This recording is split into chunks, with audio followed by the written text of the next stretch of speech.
And welcome back, everybody. Tom Leach, the voice of the Wildcat. I have to try to sound professional now today. Where normally I just do my thing, but Tom Leach is here, voice of the Wildcats. Welcome to Hopkinsville. Thank you very much. Glad to be here. Tom's going to be here. Actually, if you're seeing this on Tuesday, he's speaking at the UK Alumni Banquet tonight. There's plenty of time for you to go out. I'm sure they'll get you in if you want to show up down at the Memorial Building, 6:30. If you're seeing this at a later date, it's too late, but we're glad to have you. You missed it. You missed it. Sorry, but we're glad to have you with us. And we're going to talk a little bit about you and about sports and particularly UK, of course.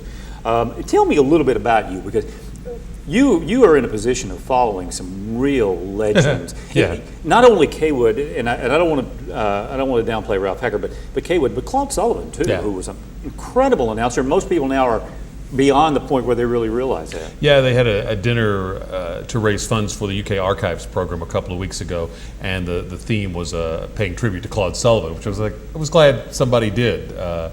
Ralph emceed it, and Jim Host helped put it on, and really nice event, and maybe a few more people got exposed to just how good Claude Sullivan was, because I grew up with Kaywood Ledford. Sure. But people a little older. We're talking maybe the 50s and early Right. 60s, I believe. They say, Claude was every bit as good as Kaywood. Yeah. They were just two outstanding announcers. And that's why for the longest time Kentucky didn't go to a single voice of the Wildcats, because they didn't want to have to pick between those two guys. Okay. And some other good announcers. That there were as many as five at one time that were originating broadcasts of Kentucky games. Now, it's got to, I go to, I'm a small fish here, and I go to Walmart and people recognize me, and it's kind of a neat thing. But as the voice of UK, and that's something that's so dear to people's hearts. That's a part of people's psyche, really.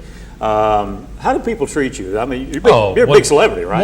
Wonderfully. People are very kind, and it's the single greatest common denominator in Kentucky. Right. You can be here in Hopkinsville, you can be in Ashland, you can be in Middlesboro, Covington, and you can strike up a conversation with probably 9 out of 10 people you see about last week's game, or what's coming up, or what do you know about John Wall's eligibility is the hot topic now. Oh yeah, well, we'll talk about that, I guess. But speaking of which, well, no, I don't want to get into that. It seems like that's not a big deal. That's the feeling, the vibe that I get too, that it'll get worked out. And there's talk that if he had to miss games, it would be a very, very small number, and that's not even a given. So yeah, just a lot of uncertainty at this point. But I guess it does come under the heading of it doesn't seem like it's going to be a major deal. How'd you fall into this gravy train?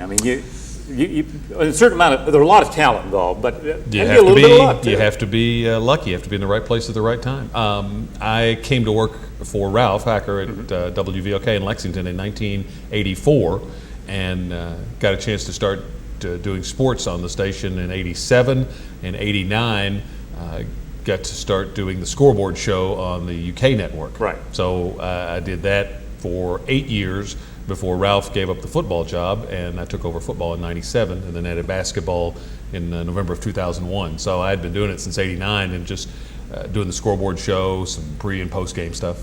Well, let's take a minute and we'll talk about football, and then we'll take a break and come back and talk about what a lot of people are excited about, and that's basketball. Of course, tomorrow night's the blue-white game. We'll have that here, by the way, folks, so live, so make sure you join us. But Rich Brooks, when he first came there, I'm not sure I was totally sold, but the more you're around the guy, at least for me personally, the more I wanted him to succeed, and it sure looks like he has done that. Yeah, he has, I think, put this program on a very firm footing now. And I did the book with him, started back last winter to do the Rich Tradition book, because I thought it was a good story to tell, and thought about doing it after 2007 when they had a couple of those big wins over Louisville and LSU, but thought, well, I'll just wait and see if they can keep this going after this class of players leaves. And they did. They went to another bowl game, and they're on track right now, if they can take care of business against Mississippi State and beyond, to go to a fourth straight bowl game and hopefully win that.